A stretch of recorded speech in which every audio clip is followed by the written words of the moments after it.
ইহুদি পণ্যকে বর্জন করতে হবে, ঠিক কিনা বলে? অবশ্যই ইহুদি পণ্যকে বর্জন করতে হবে, যেহেতু এই ইহুদি পণ্যের মাধ্যমে আমরা ইসরায়েলকে শক্তিশালী করছি।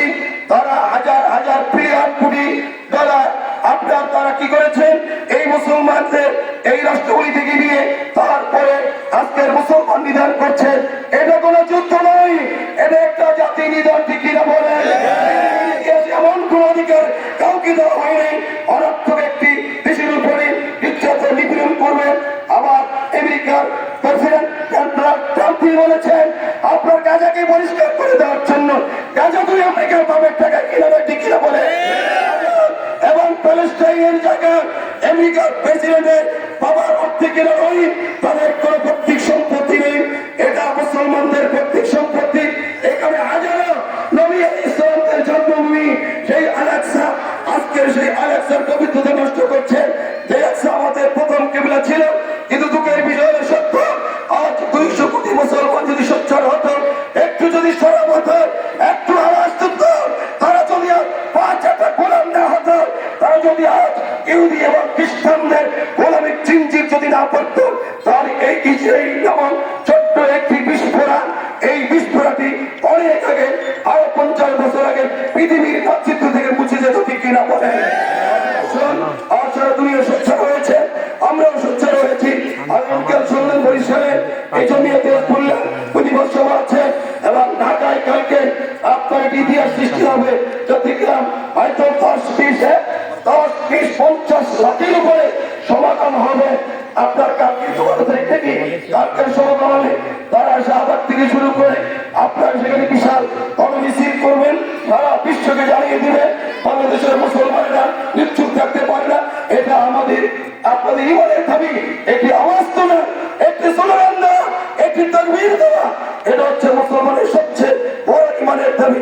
আসুন আমি আবারও বক্তব্যে আহ্বান জানাতে চাই, আমরা ইসরায়েলি পণ্য বর্জন করি এবং এই পানি যা রয়েছে এবং অন্যান্য মার্কেট যেগুলো রয়েছে, প্রোডাক্ট রয়েছে, সমস্ত বিকল্প আজকের বাংলাদেশে অনেক উন্নত মানের প্রোডাক্ট আছে, ঠিক কিনা বলেন? এগুলি যদি আমরা ব্যবহার করি, দেশি পণ্য কিনে আপনার জীবন হবে ধন্য হবে। অবশ্য আমরা দেশি পণ্য ব্যবহার করি, দেশি পণ্য কিনি, তাই আমরা ধন্য হব। আপনাদের সকলকে আন্তরিক মোবারকবাদ জানাই যারা কষ্ট করে এসে এসেছেন। বিশেষ করে আমি আমি ধন্যবাদ জানাই, তিনি উদ্যোগটা নিয়েছেন, যার কারণে আমরা সকলেই এই ইমানের দাবি পূরণ করতে পেরেছি। আল্লাহ তাআলা তার হায়াতে নিবেদন করে যারা এখানে এসেছেন সকলকে আন্তরিক ধন্যবাদ জানিয়ে আমি আমার কথা শেষ করছি।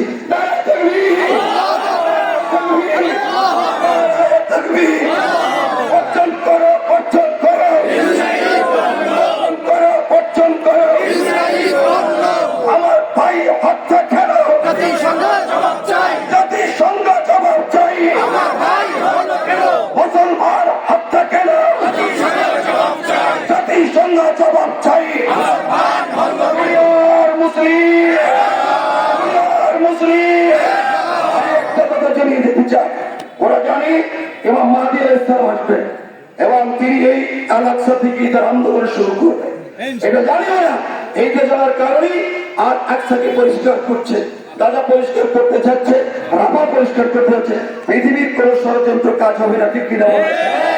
যেটা ভবিষ্যৎবাণী করে গিয়েছে, ওই জায়গা থেকে গোটা দুনিয়া ইসলামের আন্দোলন শুরু হবে এবং গোটা দুনিয়ায় কালেমার পতাকা খেলাফতুল আলা মিনাজিল নবুওয়া, আমার নবুয়তের দ্বারা সারা পৃথিবীতে ইসলাম প্রতিষ্ঠিত হবে।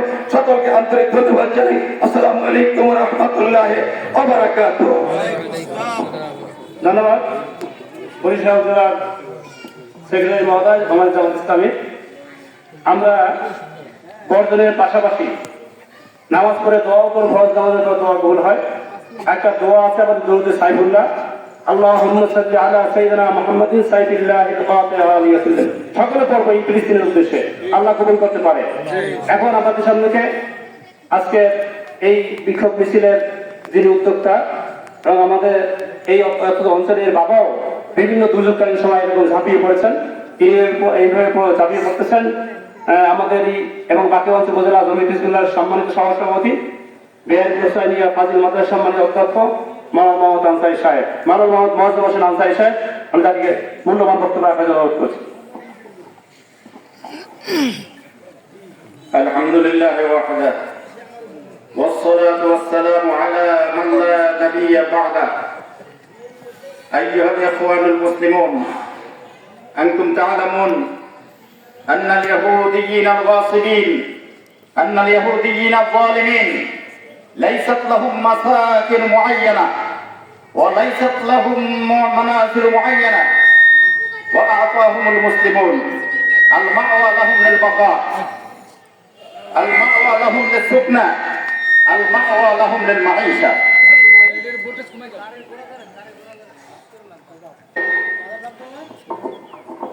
فاحتلوا الأرض المقدسة فاحتل اليهوديون أرض فلسطين ودمروا الأرض المقدسة ودمروا أرض فلسطين ودمروا أرض غزة فكيف تساعدونهم فكيف تساعدونهم هؤلاء اليهود بماليا فكيف تساعدون هؤلاء اليهودية يهود ماليا بشراء منتجاتهم فعلينا ألا نستعمل منتجات اليهود ألا نستعمل منتجات الإسرائيلية أن الله سبحانه وتعالى أرشد في كلامه المجيد أعوذ بالله من الشيطان الرجيم إنا أشد الناس عداوة للذين آمنوا اليهود وقال تعالى غير المغضوب عليهم ولا الضالين إخواني المسلمون أنتم تعلمون أن أطفال فلسطين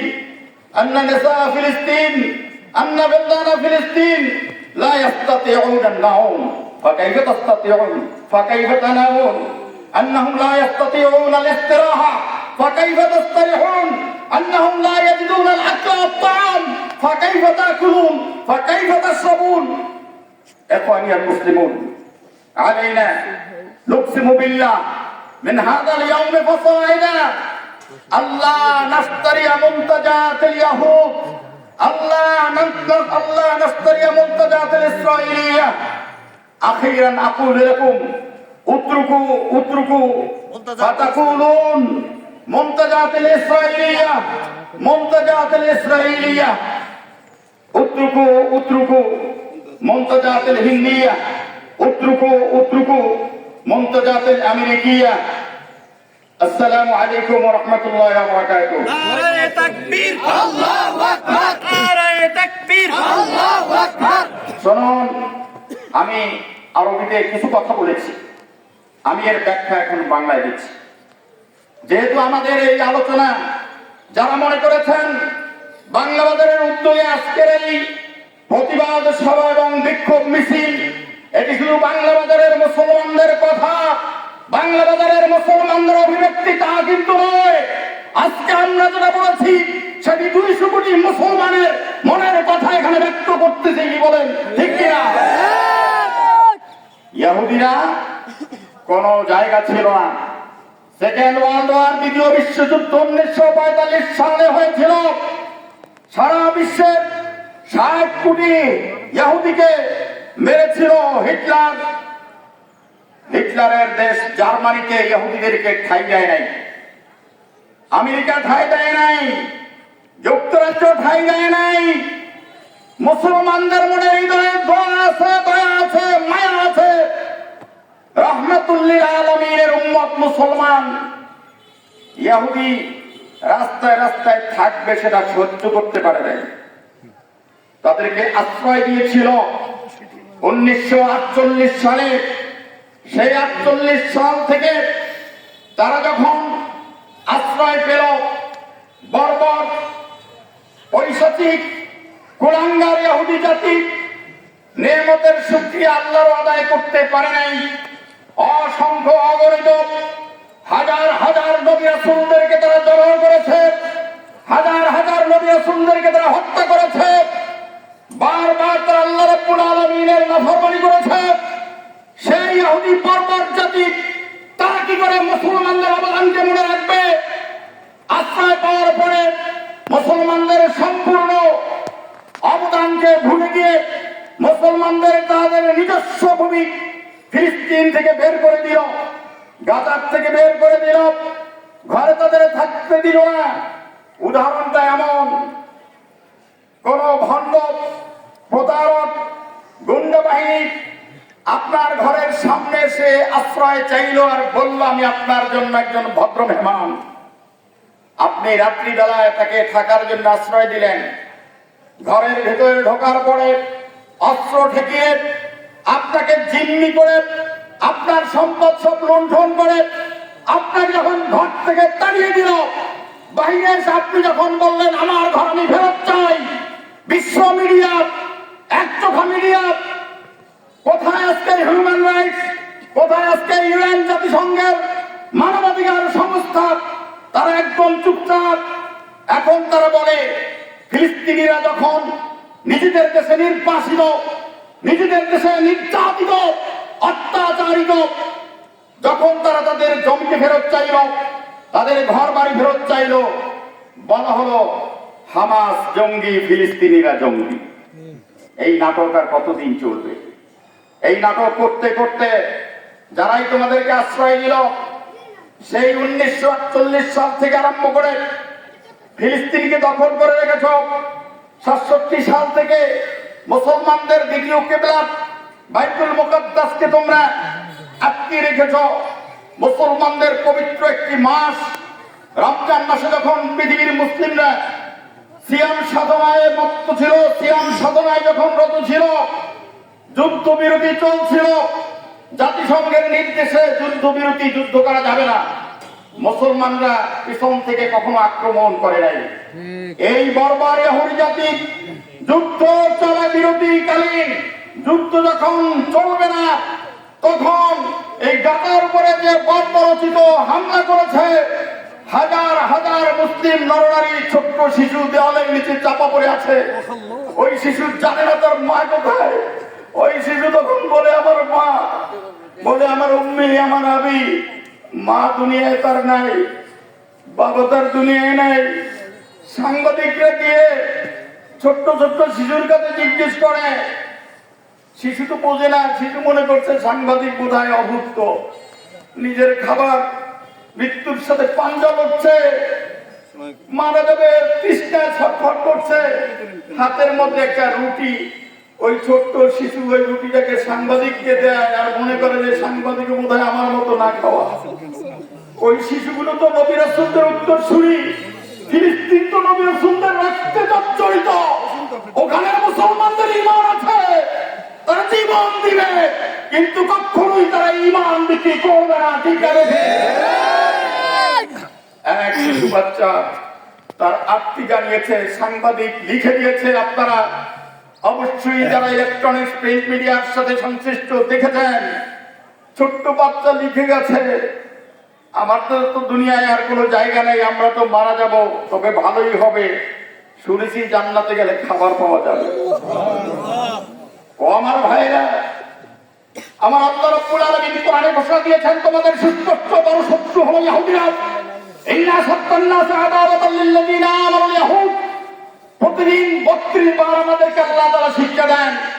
তুমি বলো গায়রুল মাগদুবি আলাইহিম, ইহুদি অভিশপ্ত, ইহুদিদের হাত থেকে আমরা পানা চাই। তুমি আল্লাহর কাছে বললা ইহুদিদের পথে নাই, মসজিদ থেকে নামার পরে বাটা পরিধান করে ইহুদিদেরকে সহযোগিতা করো।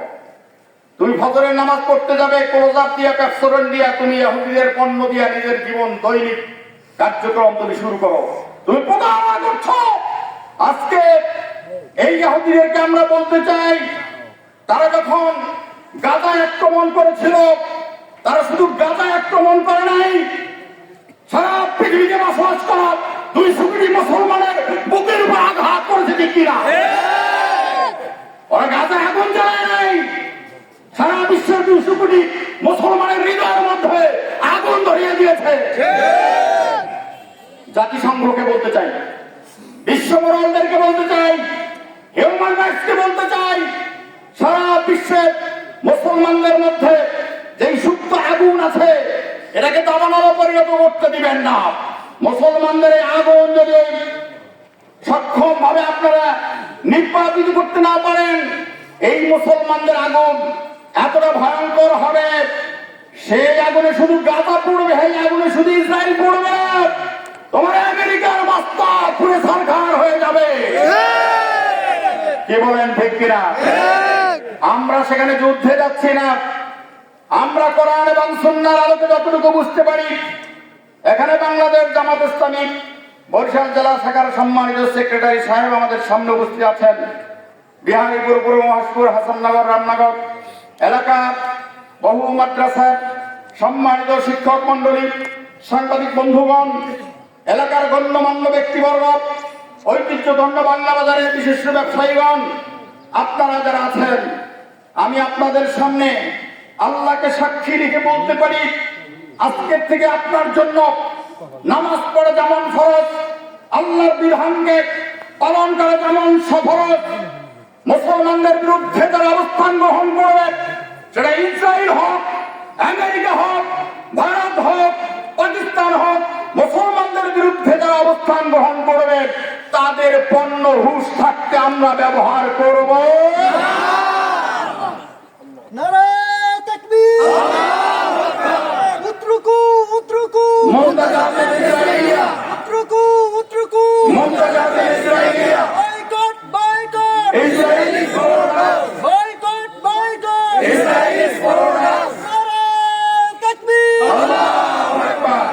আমি আজকে যারা গণ্যমান্য সম্মানিত উপস্থিতি, আমাদের এই প্রতিবাদ সভা বিক্ষোভ মিছিলে অংশগ্রহণ করে সার্বিক সুন্দর এবং সফলতার জন্য অবদান রেখেছেন, আপনাদেরকে কিছুই দিতে পারবো না, তবে আমার আল্লাহ রাব্বুল আলামিন আপনাদের সবকলা পূর্ণ করে দিবেন। 100 বছর পরে ইতিহাসে যেন আপনাকে আমাকে আসামি করা না হয়। ফিলিস্তিনি মুসলমানদের পক্ষে তোমার ভূমিকা কি ছিল? আমি তো মনে করি প্রতিটি মুসলমানের জন্য প্রয়োজন, যেখানে আজকে ফিলিস্তিনের পক্ষে, ইসরায়েলের বিপক্ষে যে কোনো ব্যানারে যখনই শুনবো মুসলমানদের পক্ষে কোনো ব্যানার আছে, সেখানে আমি মুআজ্জম আনসারীও আছি। ঠিক না বেঠিক? আপনিও থাকবেন, আমিও থাকবো। ঈমান আগে, তারপরে ইবাদত, তারপরে ব্যবসা, তারপরে চাকরি। এইটা আমরা যেন বুঝতে পারি। আমি আপনাদের আর ধৈর্যচ্যুতি ঘটাবো না। সারা বিশ্বে মুসলমানরা কোথাও নিরীহ ইহুদি বলেন, খ্রিস্টান বলেন, হিন্দু বলেন, কারোর উপরে কখনো কি আক্রমণ করেছে? আমরা ফিলিস্তিনে, ইসরায়েলে গিয়ে কি যুদ্ধ করার সেই সুযোগ তো আমাদের নেই। জীবনে আছে? তবে আমি শেষ কথাটা আপনাদেরকে বলতেছি, এই ইসরায়েলের পক্ষে যদি কেউ কথা বলে, ফিলিস্তিনের বিপক্ষে এই মুহূর্তে যদি কেউ ফতোয়া দেয়, আমরা কি তার পক্ষে থাকবো? সেই শত্রু আমার দেশীয় হোক, বিদেশি হোক, আহলে হাদিস নামক নামধারী ভণ্ড হোক, যদি আজকে ইসরায়েলের পক্ষে ফতোয়া দেয়, তার বিপক্ষে আমরা আসি না। বিশ্বের মুসলিম ইসলামের শত্রুরা নারায়ে তাকবীর। ওয়াখির দাওয়ানা আলহামদুলিল্লাহি রাব্বিল আলামিন। আসসালামু আলাইকুম ওয়া রাহমাতুল্লাহি ওয়া বারাকাতুহু। আগামীকাল আপনারা শুনেছেন